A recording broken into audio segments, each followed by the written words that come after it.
So we've covered a lot in all these video lessons, and I suggest that you review them if you want to get the most out of your M4000.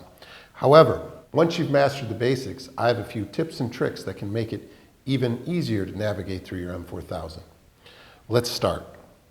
As far as gestures, 2 fingers swipe up or swipe down controls the volume. So you can turn it up or down based on these 2 fingers, up and down, okay? And a 3-finger tap on the touchpad will shut the display off so that you can be one with your environment and not have any distractions. It's completely gone, completely opaque. I can see through it and I can do whatever I want. If I want to bring back all my screens, just hit any button and the screen will come back on and you're ready to go back and do some more work. Another cool feature is we've been using gestures on the touchpad. But you can change the touchpad into kind of a typical mouse with a cursor and everything. And you do that in the systems. We'll show you how to get there. So once you've changed it, then you use 1 finger to move the cursor around the screen. Tap on once you get the cursor when you're going to go. 2 fingers will let you scroll, and then a 2-finger tap will go back, just like any back button on a browser. So you may want to lock your headset down so nobody can use it except you.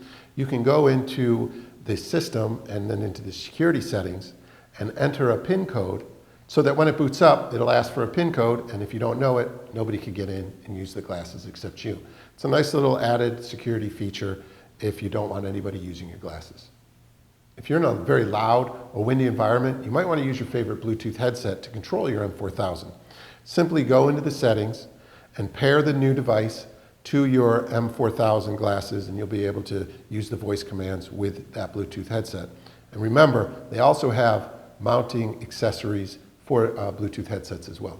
And this is an important point about the M4000 over-the-air updates, and that is that in order to keep these glasses up to date with the features and functionalities, it's going to constantly look to see if we have any new updates, and if we do have them, it'll automatically download them.